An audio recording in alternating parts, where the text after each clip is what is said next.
Bonjour à tous et bienvenue. Première vidéo de l'année, j'en profite pour vous souhaiter tous mes voeux de bonnes et heureuses années pour 2025.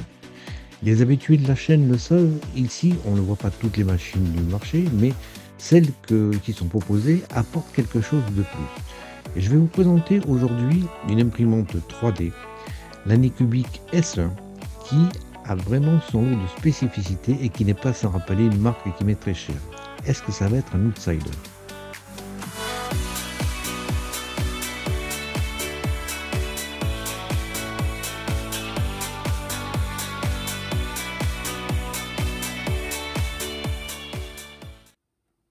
Anycubic conçoit et réalise des imprimantes 3D depuis de nombreuses années. L'une de mes premières imprimantes que j'ai complètement modifiée a été l'Anycubic i3 Mega. La gamme actuelle s'oriente vers les séries Cobra 3, qui sont même en combo pour imprimer plusieurs couleurs, mais ce sont des imprimantes ouvertes, on ne peut pas traiter tous les filaments. Et la dernière gamme qui sort aujourd'hui, c'est la Cobra S1 Combo, qui a un look qui n'est pas sans rappeler une imprimante connue. Elle m'a été envoyée par Geekbuying pour en faire un test honnête et vous présenter toutes ses spécificités. Comme vous le voyez, c'est une machine entièrement fermée, d'architecture Core XY avec l'extrudeur au-dessus de la tête. Le volume est de 250 mm au cube, la vitesse 600 mm par seconde. La tête peut monter jusqu'à 320 degrés, le plateau à 120. Il y a une surveillance par intelligence artificielle. On peut imprimer en 8 couleurs et elle fait quand même 26 kg. Mais là où elle se démarque vraiment, c'est son prix. C'est un prix progressif. Plus on achète tôt, moins elle est chère. Et je vous donne tous les liens dans la description de la vidéo. À ce prix-là, c'est vraiment une super affaire. Pour le déballage, je vous épargne la sortie du carton. La machine fait 25 kg et c'est un petit peu sportif.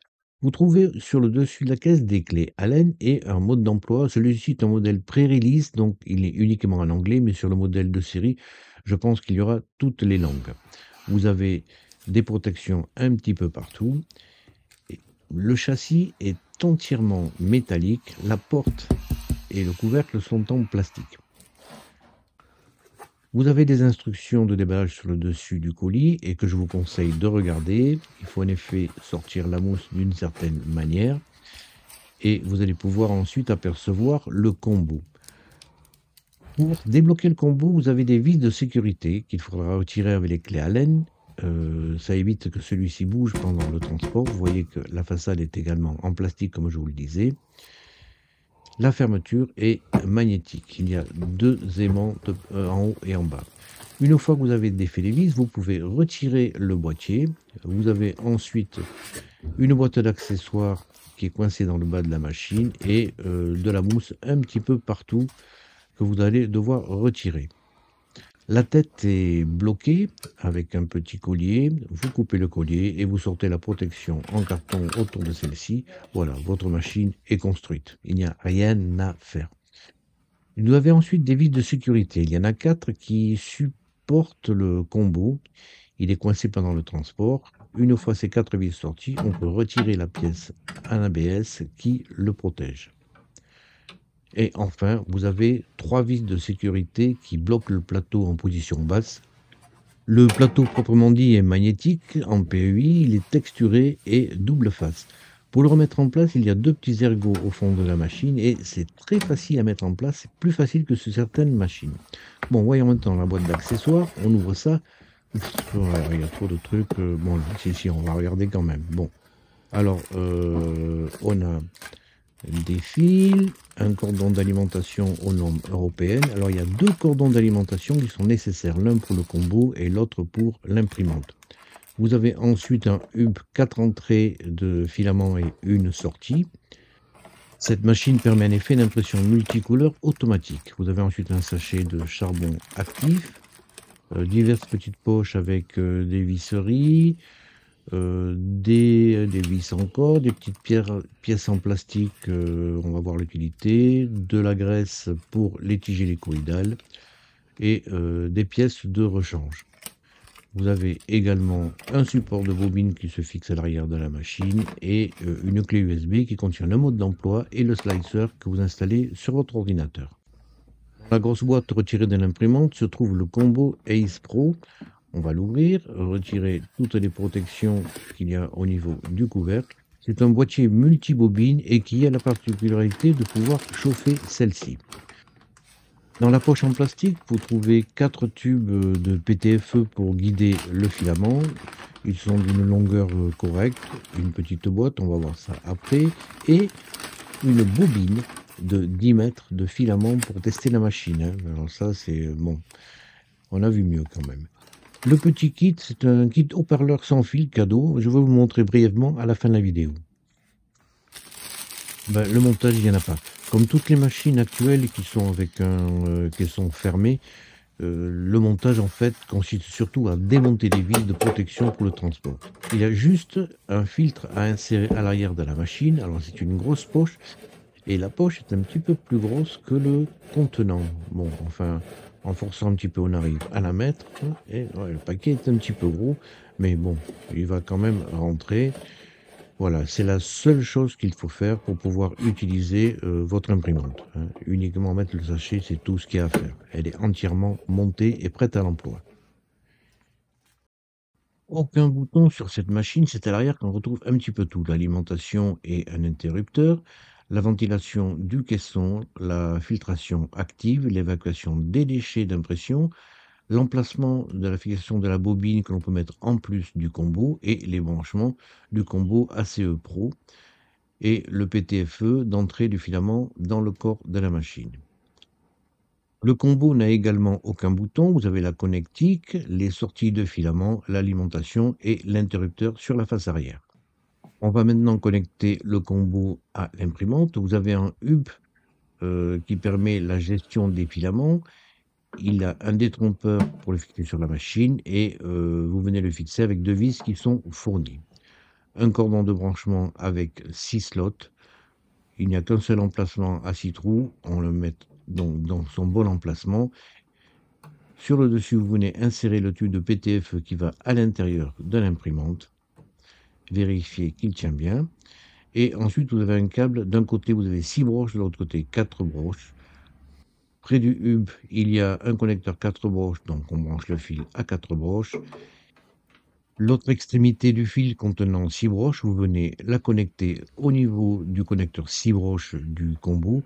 Il existe un autre connecteur 4 broches au-dessus qui permet de brancher un deuxième combo et de travailler ainsi avec 8 couleurs de façon simultanée.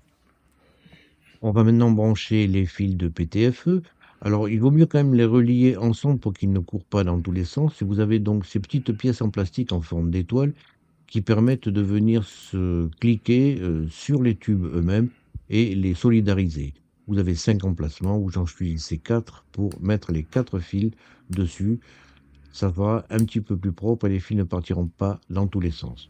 Alors, le branchement est simplissime. Au niveau du hub, vous venez enficher chaque fil dans un emplacement, vous l'enfoncez jusqu'à qu'il soit bloqué. Vous mettez n'importe quel fil à n'importe quel emplacement. Et enfoncez-le jusqu'à fond, vous sentez une petite butée lorsque le fil est correctement inséré. De l'autre côté, on fait la même chose au niveau des 4 sorties du combo. Vous venez mettre les fils à leur emplacement avec la seule petite différence, c'est qu'il va falloir maintenant les bloquer avec des petits clips qui sont livrés avec le combo et qui sont pas très faciles à mettre en place. Vous l'enfoncez jusqu'à que vous entendiez un petit clic. Vous faites ça sur les 4 tubes et vous voyez qu'il y a un petit mouvement de recul vers l'arrière qui est possible, le tube étant bien fixé dessus. Alors, vous pouvez positionner le combo en mode tour, l'un sur l'autre, ou l'installation latérale, c'est à votre libre choix. La face arrière étant métallique, on va pouvoir utiliser, alors j'avais fait ça avec la Bamboula Bixon Carbone pour récupérer les déchets, et comme c'est magnétique, on peut très bien le fixer également sur cette machine. Voyons ce que cette Cobra S1 a dans le ventre. L'ouverture de la porte se fait sur plus de 90 degrés, vous donnant un accès par l'avant, mais vous avez également un accès au-dessus de la machine en soulevant le couvercle. Cela vous autorise un visuel sur l'avant de la machine ou sur le dessus suivant son positionnement chez vous. Le volume d'impression est de 250 mm au cube. L'écran est fixe et orientable de 0 à 90 degrés.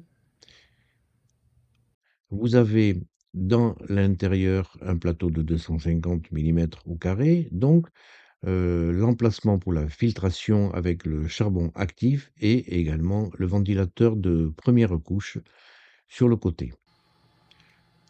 Le plateau est guidé par des tiges et des vis hélicoïdales. Vous avez un guidage qui est assuré sur 3 points, 2 à l'avant et 1 à l'arrière. Le plateau est en PU texturé, vous permet d'imprimer un petit peu tous les matériaux. Il est multi-support, le PLA, l'ABS, mais également le PETG et le TPU.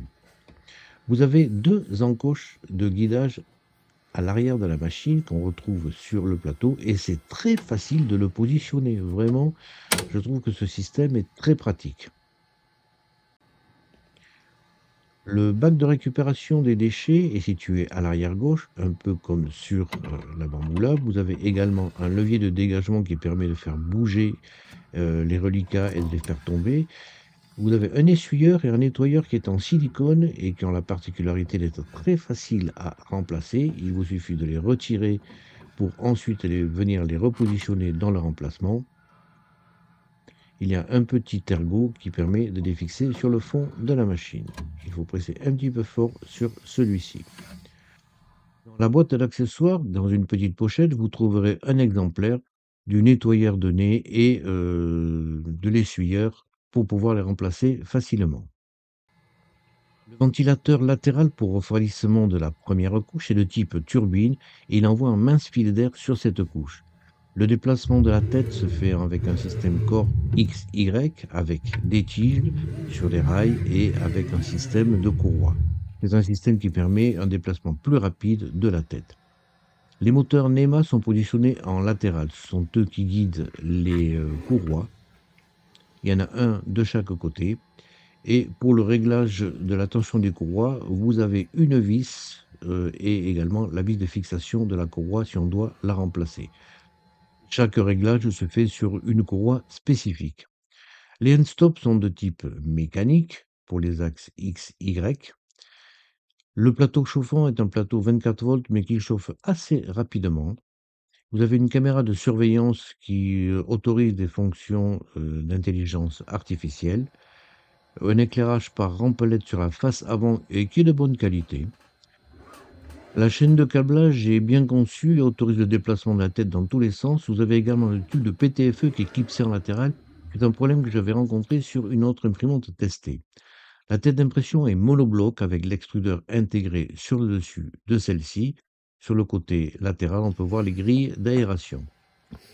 Elle a la particularité d'avoir un capot démontable à la main. Alors, il y a un petit coup de main justement à prendre pour pouvoir le sortir. Faites attention, il est relié avec le fil du ventilateur de la pièce. C'est un ventilateur turbine qui va envoyer le flux d'air sur les deux côtés, à droite et à gauche. Le flux d'air est bilatéral. Le radiateur de buse me paraît être de bonne dimension. Il est situé à l'avant et sur le côté, vous avez un ventilateur classique pour ce radiateur. Vous avez également un levier de dégagement rapide qui vous permet de sortir le corps de chauffe directement. Alors ensuite, il va falloir mettre les fils derrière, mais on peut faire un remplacement de la tête assez facilement et rapidement. La buse elle-même a une protection en silicone pour préserver la chaleur. Et vous avez également un coupe-fil intégré. Alors c'est ce petit levier avec le ressort. Lors de l'insertion ou du changement du filament, la tête viendra ici en butée sur la partie droite, ça va presser sur cet ergot et couper le filament. L'extrudeur est intégré sur la tête, il est de type direct drive, cette manette je ne sais pas très bien à quoi elle sert, on ne peut pas la bouger, et vous avez le réglage de la force avec une vis latérale du côté droit.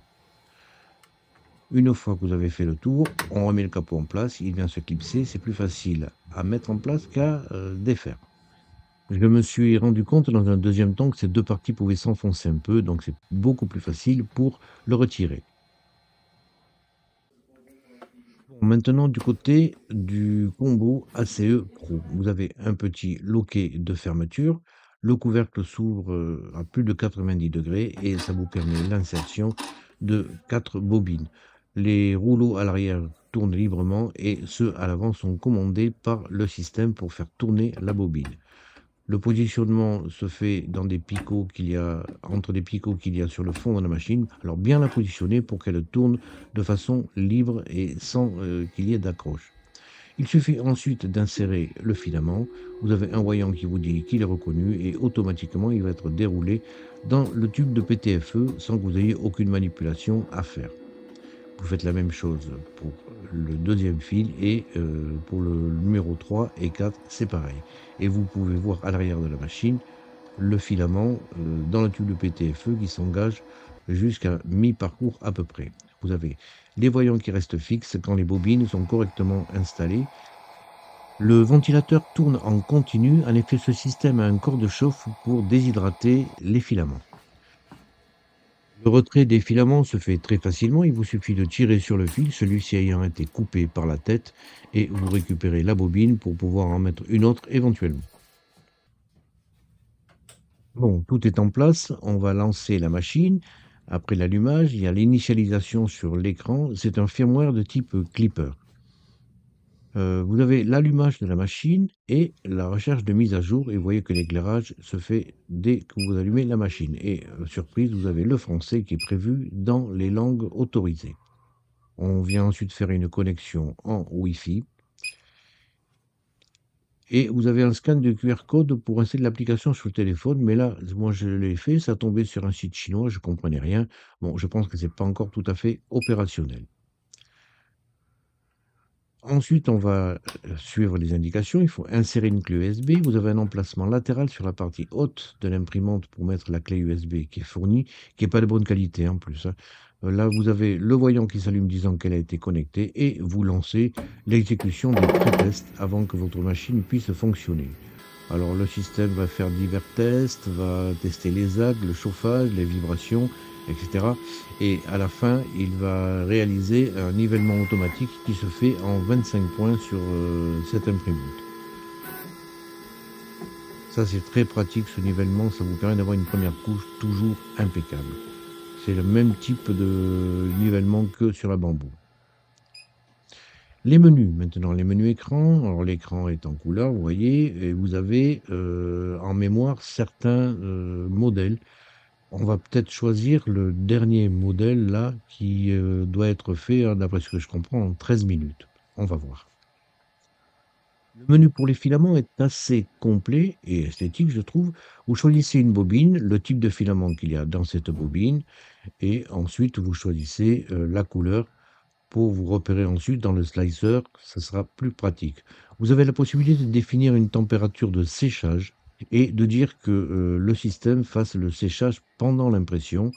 La sauvegarde des filaments vous permet, lorsque vous avez deux filaments de couleur identique, quand la première bobine est finie, vous avez la deuxième qui est lancée automatiquement. Vous pouvez extruder et rétracter le filament depuis cet écran. Vous avez deux ACE possibles. Le système de contrôle bon, est classique et vous avez une petite main qui vous permet de débloquer les moteurs lorsque la tête ne peut pas bouger. Le menu étalonnage vous permet de refaire les tests qu'on a fait au début et vous avez ensuite un contrôle des températures et des vitesses des ventilateurs. Le menu vous donne des informations sur l'appareil, le réseau et dans la partie imprimée, vous avez alors la buse qui est livrée avec la machine est une buse d'origine en laiton. Ce menu vous permet de programmer en cours d'impression l'éclairage LED de la machine, la détection du filament et la surveillance de tension des courroies. Ensuite, dans le menu général, on a divers réglages et vous revenez ensuite sur les informations de l'appareil. Le slicer livré sur la clé USB est l'Anycubic Slicer Next. C'est un clone de Orca Slicer, tout comme la Bamboo Lab. Et ceux qui sont habitués à ce genre de slicer ne seront pas déroutés. Vous avez les mêmes commandes exactement. Il y a uniquement des spécificités pour l'imprimante Anycubic. Vous avez exactement tous les mêmes menus. Lorsque vous faites un rendu, le rendu, aussi rapide que sur le slicer, d'Orca Slicer, il y a aucune différence notable. C'est un slicer maison qui a été fait donc d'après Orca Slicer. Comme vous le voyez, il est en français et le menu établi vous permet d'avoir des renseignements sur votre imprimante. Vous pouvez voir en temps réel l'impression sur réalisée, des indications sur les températures, le filament utilisé avec une petite marque sur la bobine qui est utilisée, la possibilité de faire une recharge automatique en cas de filament identique et d'activer le séchage lorsque vous imprimez. Lorsque la machine est en attente au niveau des bobines, vous pouvez bien sûr insérer ou retirer le filament, mais vous pouvez également dire quel type de filament c'est. Alors, j'ai essayé de rechercher générique PLA, il y a générique PA, je pense que c'est une fausse de frappe, mais vous pouvez donc définir d'autres types de filaments que ceux fournis par Anycubic. Sur la clé USB, vous avez tous les éléments nécessaires, le mode d'emploi de la machine, mais vous avez également le slicer à installer directement et le manuel d'utilisation. Vous avez également un dossier timelapse qui est créé automatiquement, mais c'est une succession de fichiers JPEG. J'espère qu'une mise à jour réglera le problème. Bon, mais on va voir un petit peu quand même les qualités d'impression de la machine. On va donc faire ce Benchy. Alors, je pense qu'il se fait normalement en 13 minutes, d'après les indications qu'il y a sur l'écran. Quand vous cliquez, vous avez toutes les informations qui apparaissent à l'écran. Par contre, les températures, j'ai pas fait attention, mais c'est 60 degrés et 240. 240, c'est un petit peu trop important pour le filament que j'ai utilisé. Au début, vous avez une purge automatique avec extrusion ensuite du filament choisi. Voilà. Vous avez l'essuyage de la buse. Vous voyez, ça vous donne des petits trucs comme ça, un petit peu comme fait la Bamboo Lab.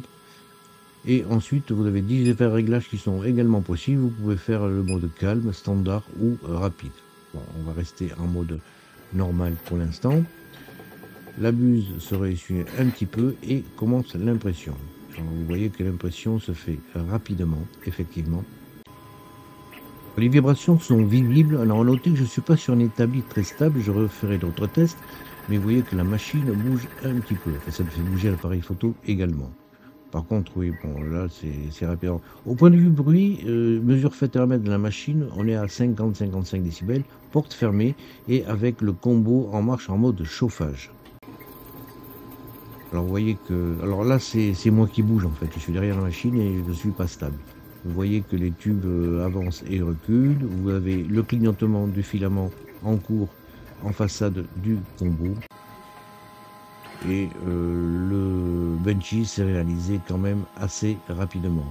Alors la tête fait encore quelques petits mouvements à la fin.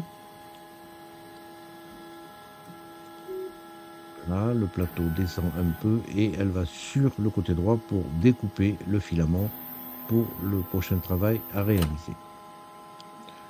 Voilà, c'est très similaire à la Bamboo Lab. Et le temps en fait a été de 16 minutes 43 secondes pour réaliser ce Benchy. Alors voyons un petit peu maintenant ce que ça a donné.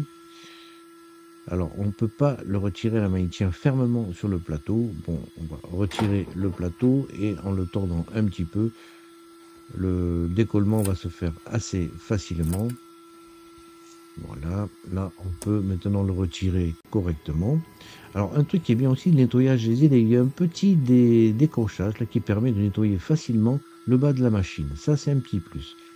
Alors voilà un petit peu le Benchy qui a été réalisé en 16 minutes. On va le regarder d'un petit peu plus près. Alors la température était un peu trop importante. 240 degrés, c'est beaucoup trop pour ce filament là.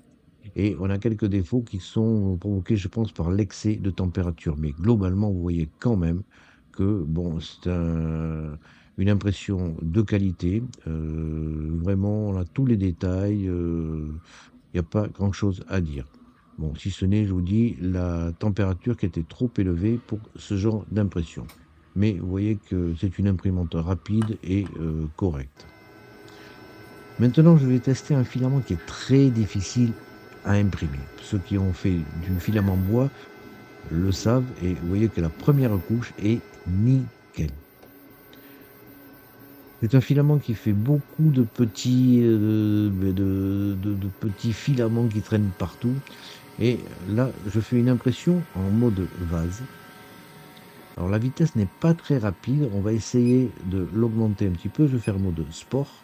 Mais le mode vase, il est programmé dans le G-code et je pense que l'accélération ne me paraît pas fulgurante, enfin le changement de vitesse. Bon.